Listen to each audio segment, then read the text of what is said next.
Zimbabwe cash crisis worse. Talking about Venezuela once again. Systemic important thanks. They removed the 1,000 called monetary awareness. Hey there, hope all is well. Back at you today with some more RT News updates. And as you can tell from today's title, we're going to be talking about the national debt. And you know it's of importance when the Director of National Intelligence tells you that it's unsustainable. So like always, I have a couple articles I want to share with you. But before I dive into those articles, as always, I want to encourage you to click the subscribe button for more RT News updates, as well as interviews and live talks. And if you're new to Rethinking a Dollar altogether, I want to encourage you to visit the RTD University page, where I put together all my prior interviews dealing with subjects such as the national debt and monetary history, as well as financial literacy, in order to give you a better understanding of how all these events here tie into your personal finances, and also the fact that when this gentleman here says that it's unsustainable and that it's a possible national risk, imagine the fact that it's probably more national risk in regards to your personal finances. So without further ado, let's dive into today's articles.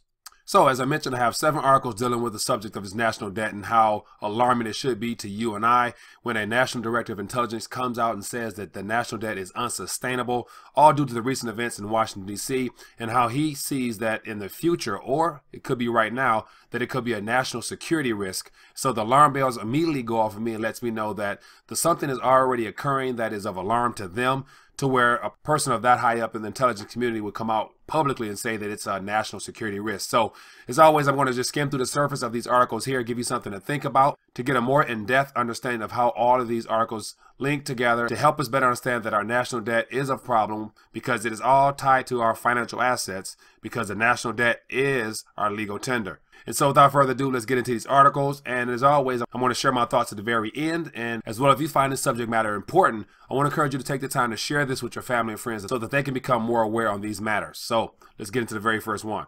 So here we have from Market Watch, as of today, it says national debt unsustainable, Intelligence Director Coates says. Next one's from Market Watch. It says the U.S. is now over 20 trillion in debt. Here's how it got there.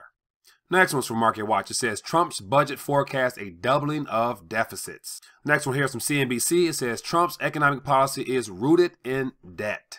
Next one here is from the Washington Examiner. It says national debt jumps 175 billion after debt ceiling suspended. Next one here.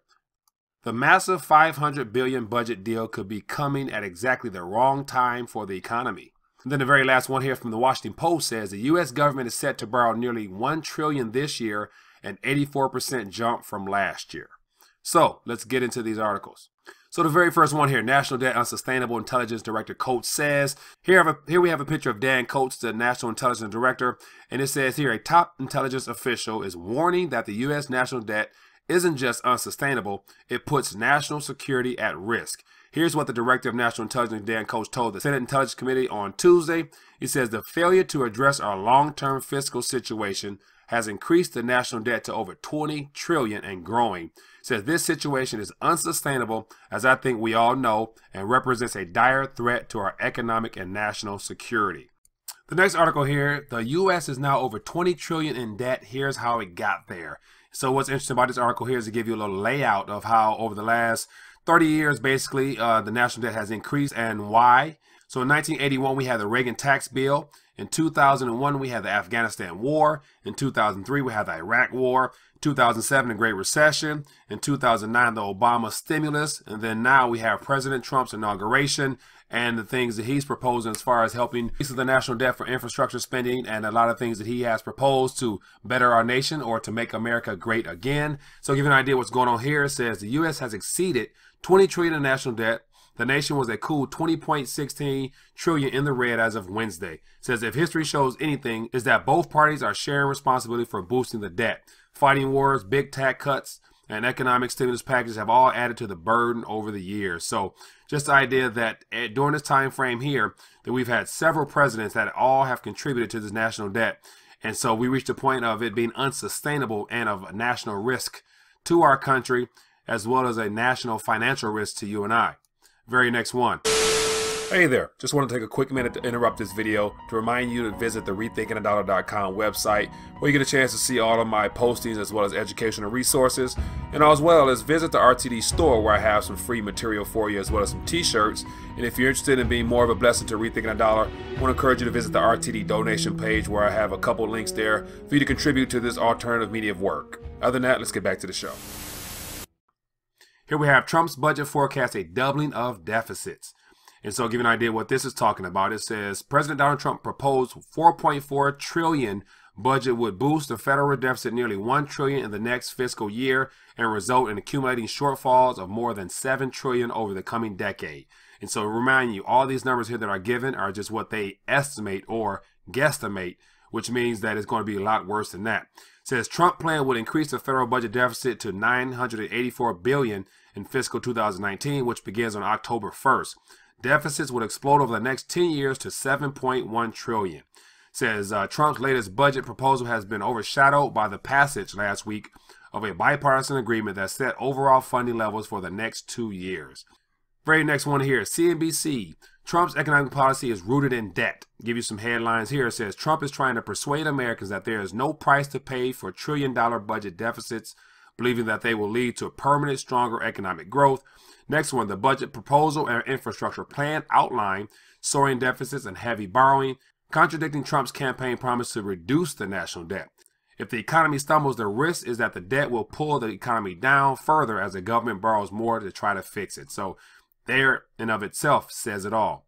If the economy stumbles, it's not more so if, it's more so a matter of when, because there's no way of avoiding what happens naturally in the business cycle, which will lead to a recession pretty soon if we're not already in one. So more information there if you're interested in reading. Next article here is from Washington Examiner. It says national debt jumps 175 billion after debt ceiling suspended. Give you an idea what that means.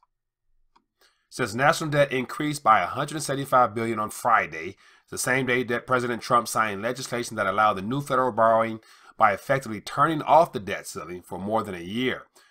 The debt ceiling was reimposed in December at a level of 20.49 trillion, and the U.S. was unable to borrow any money from that amount over the last 2 months. It says the pent-up borrowing demand led to an immediate spike in the debt on Friday. It says when the borrowing limit was suspended again, the government reported Monday that the new national debt was 20.699 trillion at the end of last week.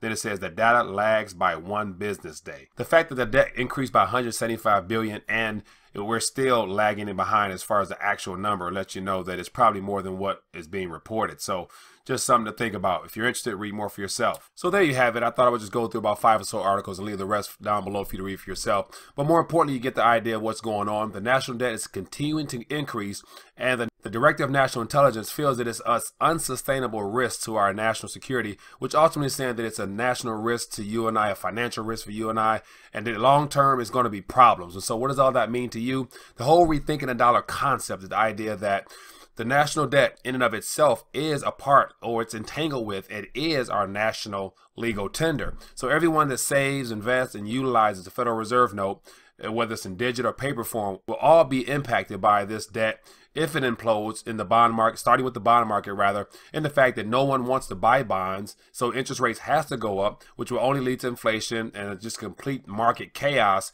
which will impact you and I, because we're the ones that's dependent upon these Federal Reserve notes, as well as all the other nations around the world that's holding on to these things. So just something to keep in mind, that as all this spending cuts, Republican, Democrat, back and forth in Washington, D.C. comes into play, no matter what, they're going to continue to raise the debt to the point where they remove the ceiling altogether. And when that happens, that's when complete confidence in lending money to the United States government will come to an end.